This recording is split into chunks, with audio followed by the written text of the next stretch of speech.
În acest tutorial voi prezenta modul de rezolvare al problemelor de inițiere de la capitolul 1, mulțimi și elemente de logică matematică, din secțiunea teme recapitulative pentru clasa a 9-a din cartea pentru bacalaureat la matematică anul 2020 de Mihai Monea, Steluța Monea, Ioan Șerdean și Adrian Zanoschi.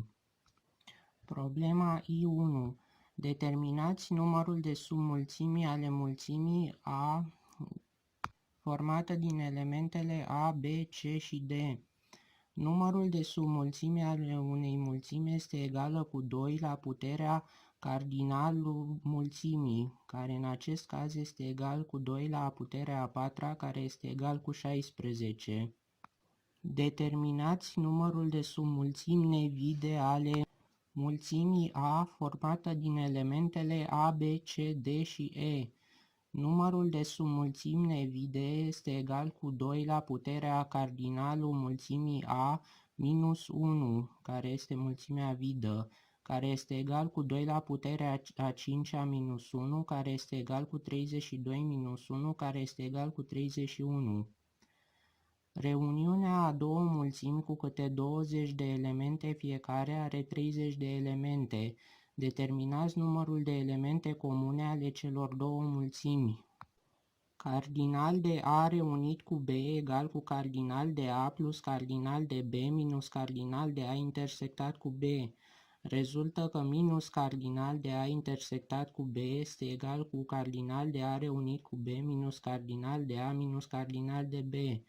Înmulțim această egalitate cu minus 1 și avem cardinal de A intersectat cu B este egal cu cardinal de A plus cardinal de B minus cardinal de A intersectat cu B. Atenție! Înmulțirea cu minus 1 schimbă semnele tuturor termenilor.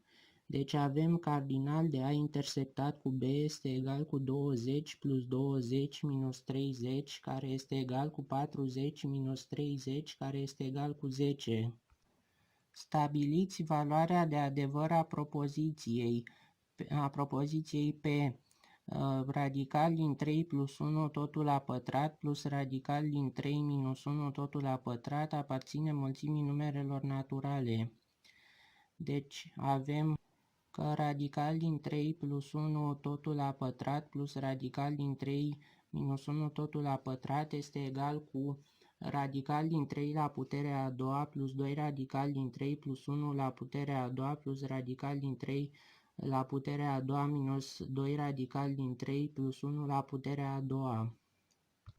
Observăm că prima paranteză este de forma a plus b totul la puterea a doua, deci este egală cu a la a doua plus 2ab plus b pătrat, iar cea de-a doua paranteză este de forma a minus b totul la puterea a doua, care este egală cu a la a doua minus 2ab plus b pătrat.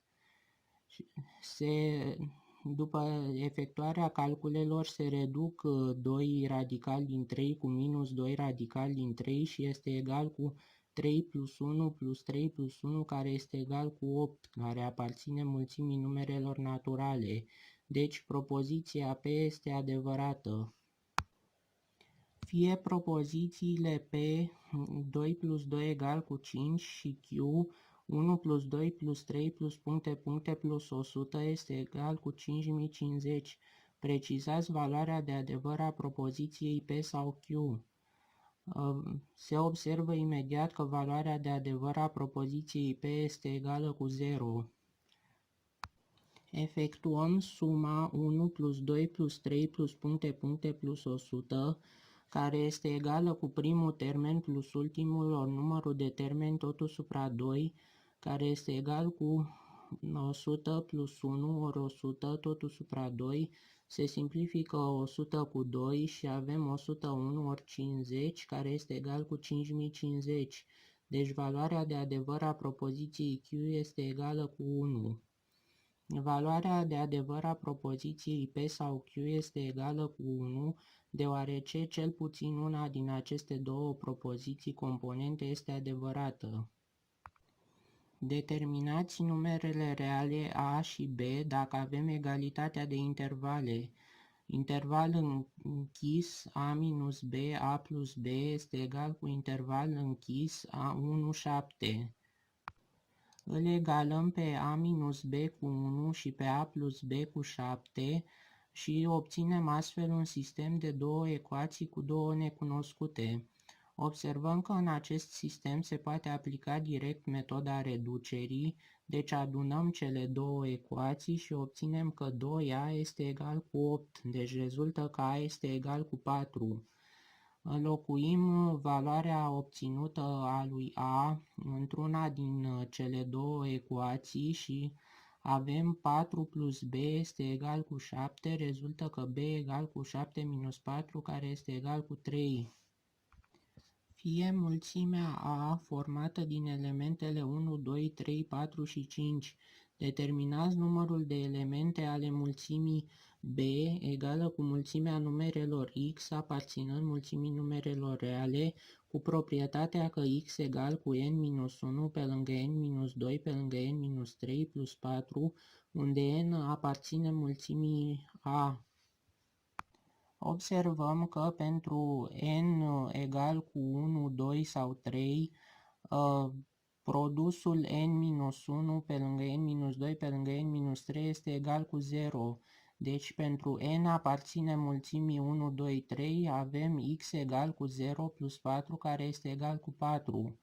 Pentru n egal cu 4, avem x egal cu 4 minus 1 pe lângă 4 minus 2 pe lângă 4 minus 3 plus 4, care este egal cu 3 ori 2 ori 1 plus 4, care este egal cu 6 plus 4, care este egal cu 10.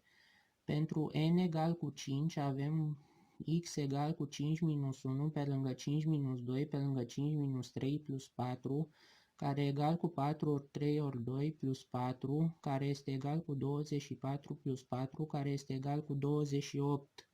Deci mulțimea B este formată din elementele 4, 10 și 28. Deci cardinalul mulțimii B este egal cu 3.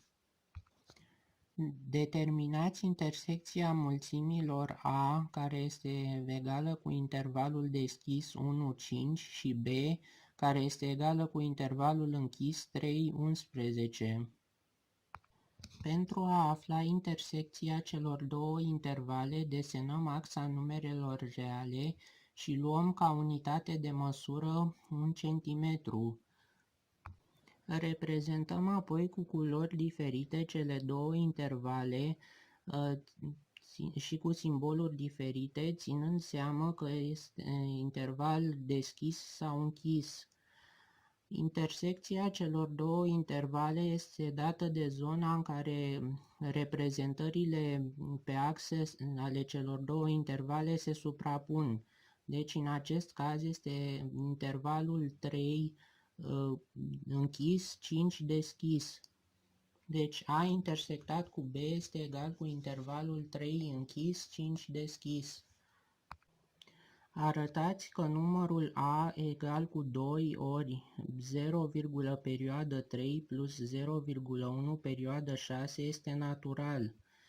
Și avem că A este egal cu 2 ori 3 supra 9 plus 16 minus 1 supra 90.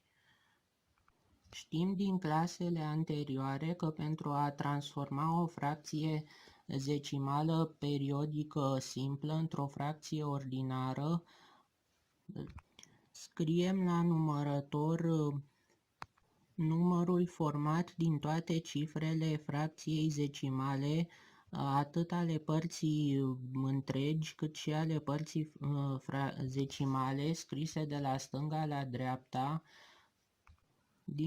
din care scădem cifrele părții întregi scrise de la stânga la dreapta. În acest caz la 0, perioadă 3 nu se scade nimic, deoarece partea întreagă este 0, iar la numitor se pun atâtea cifre de 9 câte cifre sunt în perioadă, în acest caz un singur 9. Deci 0, perioadă 3 este egal cu 3 supra 9.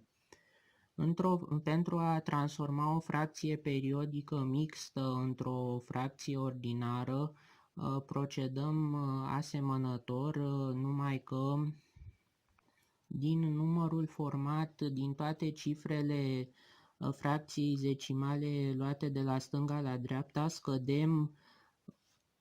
scădem numărul format din cifrele din afara perioadei luate de la stânga la dreapta, deci 0,1 perioadă 6 este egal cu 16 minus 1 supra 90, care este egal cu 15 supra 90.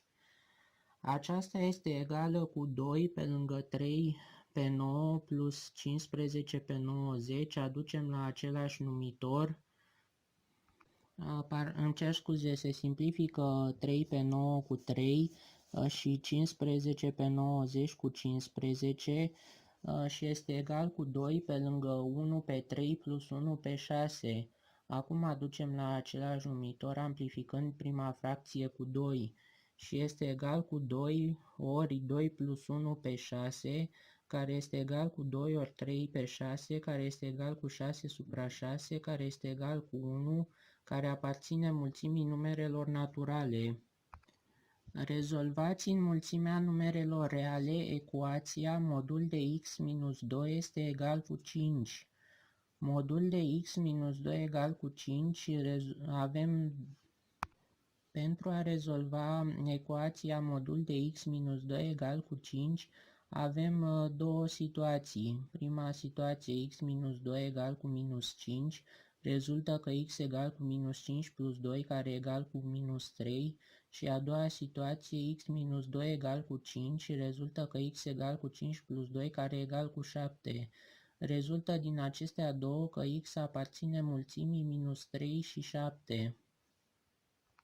Aceasta a fost rezolvarea problemelor de inițiere de la capitolul 1, mulțimi și elemente de logică matematică din secțiunea teme recapitulative pentru clasa a 9-a.